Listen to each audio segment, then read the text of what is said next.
So good afternoon. Good afternoon. How are you feeling? I'm well. Okay. So during our last session, we discussed some stressors. We discussed your granddaughter. We discussed your son. So where are you now with those stressors? Pretty much in the same place. Mm-hmm. Those two are my biggest sources of stress. Mm-hmm. It's like a perpetual problem that I don't see ending well, or ending at all for that matter. So what do you think you need to do to either bring those stressors down a bit or confront them head on? Well, I've tried confronting them in any way that I could think of. I tried being passive, I tried being aggressive. I think right now I need to set boundaries. I need to protect myself because these things continue to be just as they are, and I'm not in control. Both of these situations are unmanageable, and I'm learning more and more each day that I can't control those situations. Those situations are controlling me. So when you say set boundaries, what kind of boundaries are you talking about? I have to make it clear that I've had enough. I have to say no and stick to it. I have to accept the choices that the adults in the situation are making. So it seems you know what boundaries you need to set. So what is stopping you from setting them? Love, hope. I don't want to say disillusion because I'm very much conscious of what you just hope that things will be different. And I've come to realize that hope is an emotion, and it's just not tangible with certain situations at all. At all. So your son is grown, but your granddaughter isn't. So these are two stressors that can be dealt with a lot differently due to the age gap. I mean, I know your granddaughter, that's going to be an ongoing stressor because she's so young and because, you know, she's a child. Well, she also lives out of state, Mm-hmm. and that makes it even more stressful because you can't raise a child via phone or social media or FaceTime chatting. You can't discipline a child or even shape a child, or you just can't raise a child that's not physically in your presence. And the situation that she's in will forever be a bone of contention because she's not in a good place. And I can't be in a good place as long as she's not in a good place. I'm trying to find a balance. So there is no balance for it. There's just this feeling of helplessness. It's hard. It's really hard. So what do you plan on, because it's easier to set boundaries with your son because he's a grown man. How are you going to approach these boundaries with your granddaughter? She's old enough to understand her circumstances. She's old enough to claim responsibility for her role in certain situations. You know, it's easy to play both sides against the middle. It's easy to place blame, and I think a characteristic she inherits from her father is, oh, poor me. You know, my life sucks. I need new sneakers because my life sucks. I need a new cell phone because my life sucks. It's always, I feel like It's at a place with her where she feels entitled because her parents are not good parents. She feels that we should overcompensate, and I am guilty of that in the past when she was a lot younger. But situations, I try to teach her, you gotta try harder. You have to do better. But when you totally succumb to your surroundings and your situation, you get comfortable in the fact that there's no discipline, there's no consequences. It's just chaos and dysfunction. And she seems to be settling into that very, very, very, very well. It pains me, it's very painstaking, but it's nothing I can do about it. It's not healthy for me. So it seems that you're aware of what's causing you the stress. You know exactly what's causing you the stress. You know exactly what you need to do, but you're not doing it. Well, it's like the normal stress is just day to day and work and the normal things that we do, the work day, shopping and things like that. I really don't have time for that. That has become my release.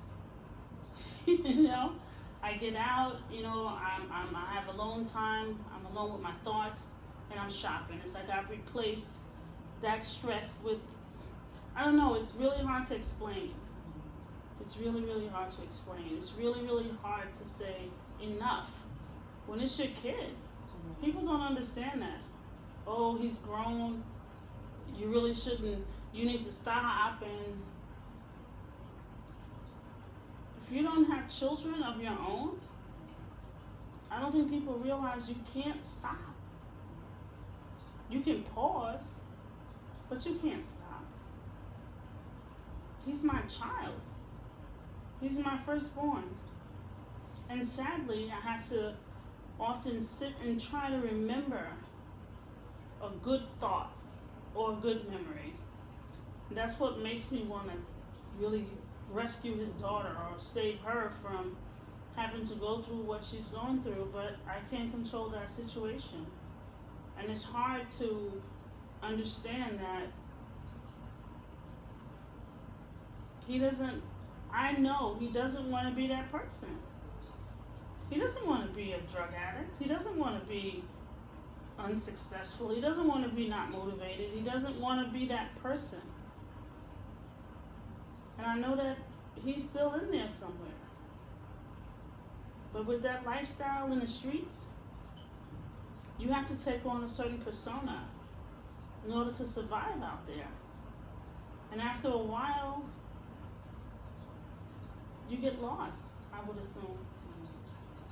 Maybe he can't remember who he used to be because he's tried so hard to hide the person that he's become. And there has to be a tremendous amount of shame attached to that. Has he taken any steps to try and get his life on track? I think he's taken steps to see how far he could go. I don't think he's ever fully committed to sobriety. I don't ever think he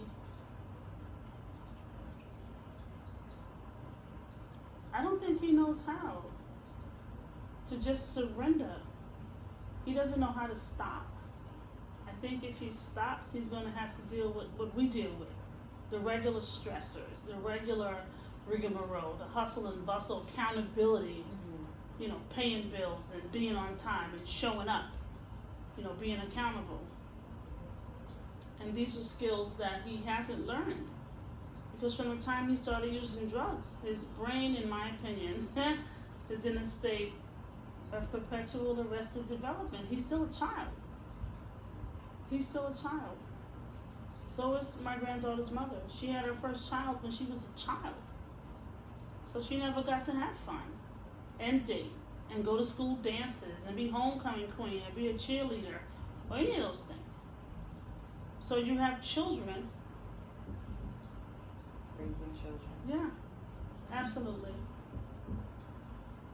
ages, they haven't grown. He hasn't grown. He's so sad and pathetic. I can see that's something that really affects you. It's heartbreaking. You know, they come over, they can't look you in the eye. Well, he can't. He feels out of place because he is. Feels unwelcome because he is. Can't be trusted.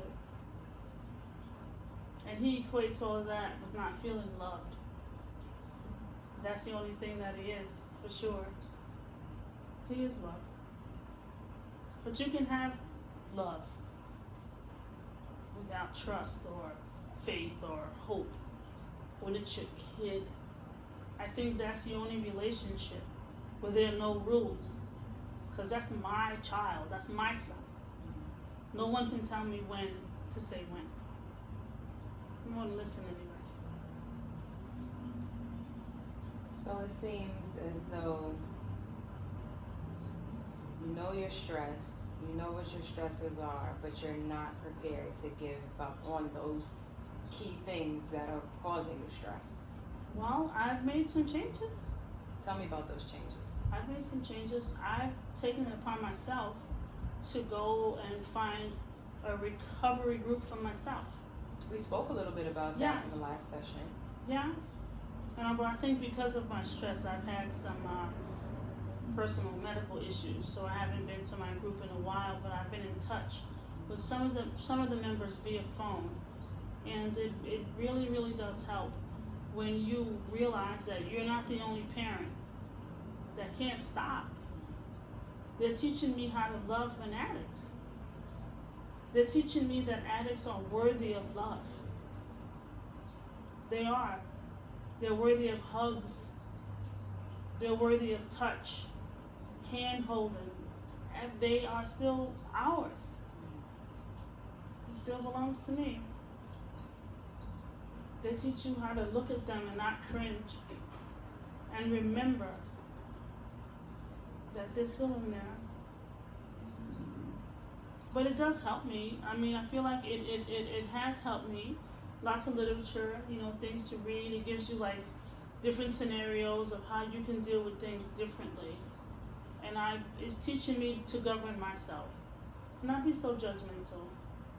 And not be so just downright disgusted with the whole situation. It's teaching me to stop trying to tell him what he needs to do to get better. Because I don't have the answers, because it's not me. So how long have you been attending this group? My first meeting was April 17th, May, June, July, August, September, October. About 6 months, almost 6 months. So can you tell me about the journey you've been on with going to these groups and where you and your son's relationship has either progressed or not progressed? Well, initially, I thought it was progressing because my son was in treatment. But treatment for him is just a place to rest up, I think. You know, rest up, or depending on the season, if he needs a place to stay. And I thought communication was getting better between the two of us. And initially it was, but as I continued to go, and I started to learn a lot more about what recovery is and how recovery works. You know, the slogan, one of the slogans is, it works if you work it. And I can see the things, I know the things that he's supposed to do now. And once he saw that I could see certain things and I was abreast of certain conditions and we call them traditions, he kind of pulled away and subsequently he relapsed. And is he still in relapse right now? I think so. He's disappeared. There's no contact really. And how has that made you feel?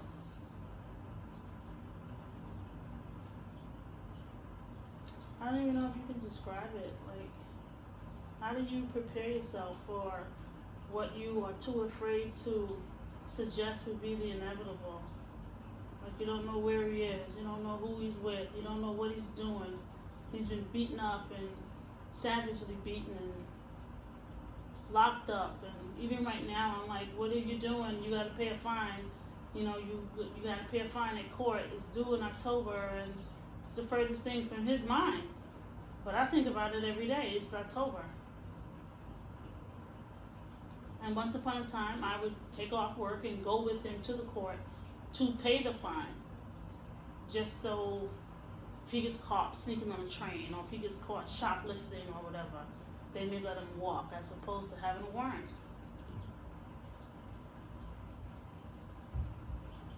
So with his relapse and you not attending your meetings regularly like you usually do you think it's been more stress on you? You haven't had a place to really just release? Yeah, because you wear your family down after a while. Your other children get tired of hearing about it. Your spouse gets tired of hearing about it. You can't trust your friends with it because you're shamed and embarrassed. But it's one thing that I have learned is that you have to protect the anonymity of the addict. And my group is a safe place. No one's gonna say, oh, here we go again. Oh, you still haven't learned. Like, there's no judgment there. And I understand, my family being judged, and I don't want to call them judgmental. I understand them being tired, because I'm tired. But I can't stop. I can't stop. And I won't. He's my son. He's my son. Do these meetings allow the addict to attend with the family member? Mm-hmm. Yeah.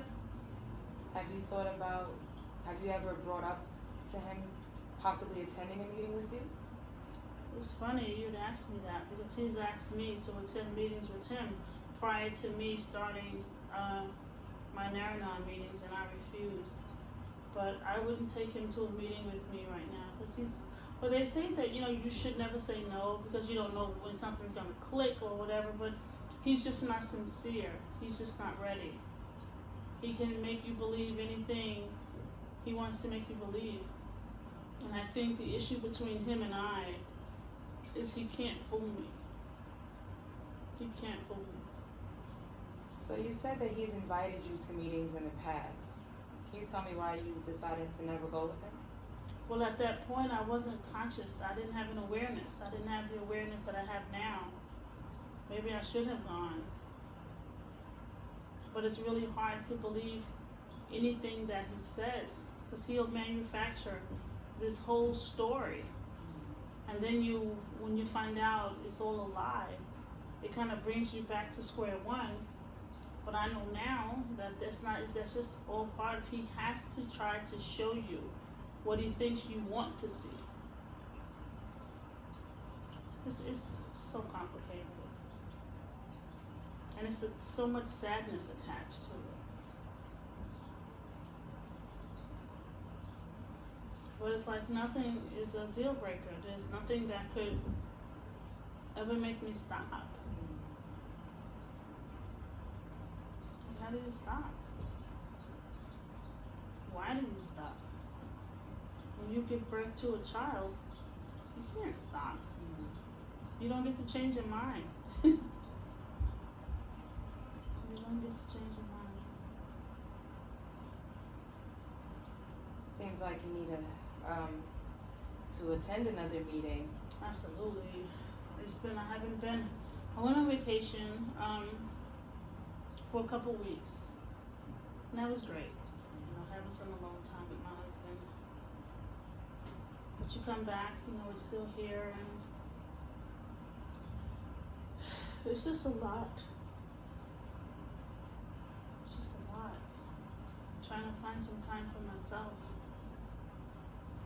But it's like I don't know how to relax anymore. I don't know how to have fun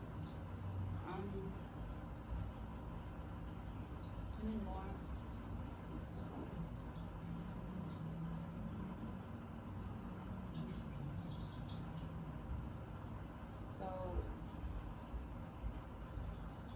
let's do some goal setting. Let's start like with some short-term goal setting. One of those goals could be returning to your group Absolutely. and being consistent. Even though it's great that you have been keeping in contact over the phone, you didn't completely abandon the group. Right, I don't think I would abandon the group. I was thinking I would start back writing in my journal. Okay. That's like a therapeutic outlet.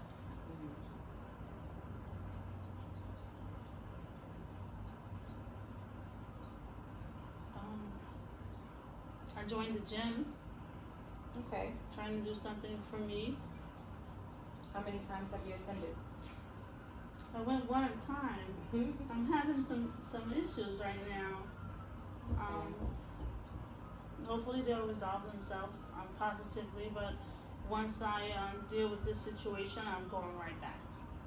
Because that's something that I really want to do for myself. Okay. So we got returning to the meetings, writing in a journal, returning to the gym eventually. That's all I got right now. Okay, baby steps. That's all I got. That's all I can honestly commit to. Okay. Being a better listener. Okay. Is that across the board, or is that being a better listener with your stressors? No, not with my stressors. Being better listeners to my non-stressors, if that's even a word. Who or what are your non-stressors? The goodness. The goodness. Sometimes I even find that if you can't solve a problem, I think it's even more than deflection. It's like you can have the patience of Job with your stressor. And then your non-stressor can say just one thing and you just go off. You go off on a tangent. And I need to try to funnel and corral displaced anger and frustration, and aggression. I wouldn't say aggression because I'm not an aggressive person, but I need to do something because internalizing it is not good. It's really not good. I just feel like I'm losing, I'm losing. Losing what exactly? I feel like I should be able to help him. I'm his mother.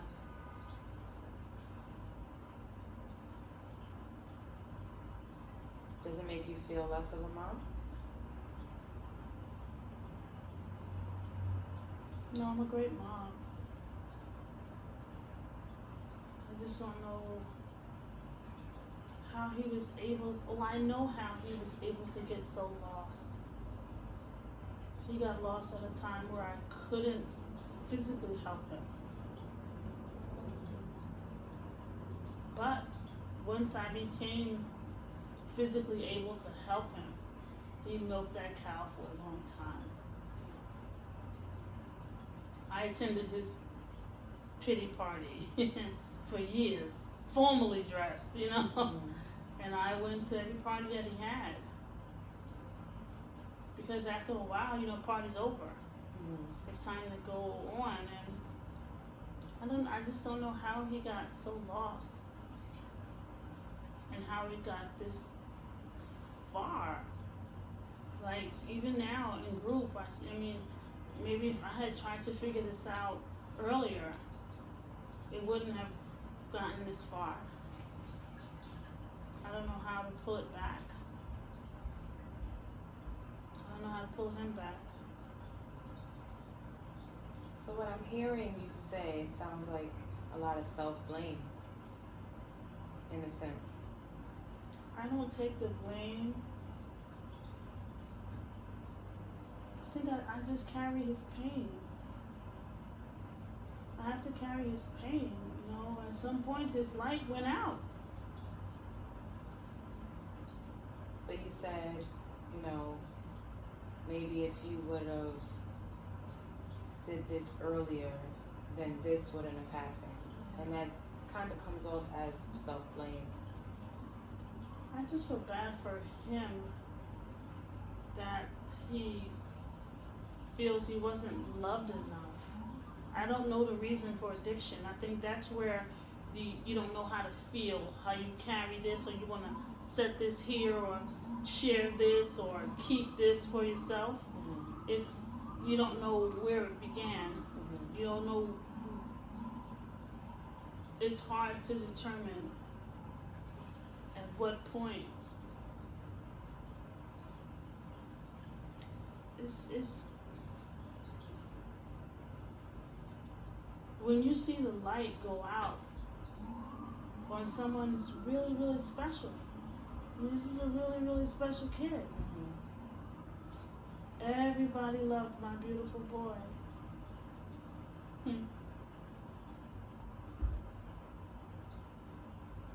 Everybody loved my beautiful boy.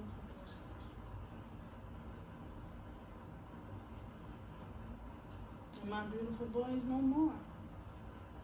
I don't know if I'll ever get him back. Every once in a while I see little flashes of him. Because he's still in there. And I know he struggles really, really bad. I don't know if he thinks that he just can't say, I've had enough, and really, really mean it. It has to be horrible. It has to be horrible for him when he's alone. I think that's why he can't stop.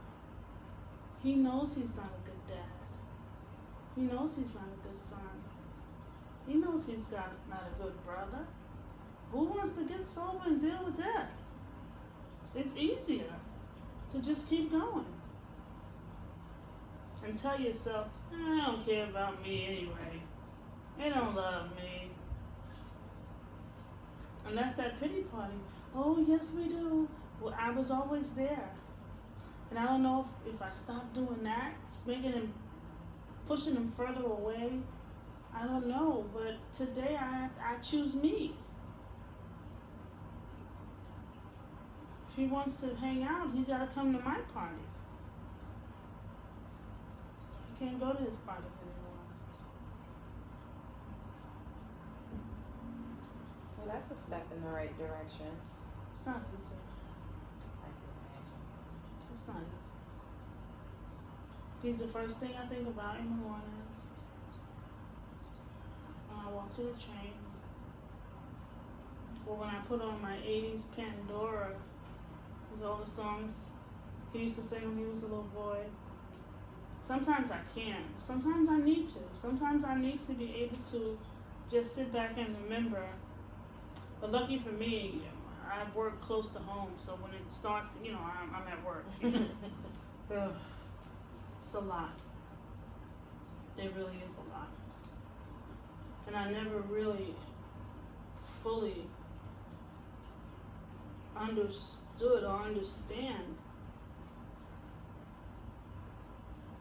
how my life has totally been consumed with my stresses. And it hasn't been easy for me. I've dealt with some serious medical issues. And if that's not enough to make them stop, why am I giving it all that I have? And they're not giving me anything. Even my ungrateful grandchild. You supply the cell phones, you pay the bills and everything because nobody else will. When my birthday comes, you could have made me one of those little nifty videos to just show me how much you love me. But you don't. You're not 6 anymore, you're 14. And that's what I mean when I say about her, accountability. Pretty much sucking the life out of me. You know how many years I put off just paying for a gym membership because I'm paying for everything else? It's just, excuse me. It's just too much. Well, it's a step in the right direction. You got the membership. Yep. Went one time. That's the start. The hardest part is starting, and you did that. Yeah. We just gotta get you back in there. When are we gonna go get this journal? I have a brand new one in there. I just need to crack the seal. So we're gonna work on cracking the seal on the journal. Yeah, to get you back to the meetings. Yep. So during the next session, I would like to hear about your meeting. How's your journal writing going? Once you're in the clear with all your health things, if you're back in the gym, Yep. we should have, some progress toward the goals. I have my homework assignments. All right. I think this was a great session. Me too. See you soon, AJ. Thank you so much.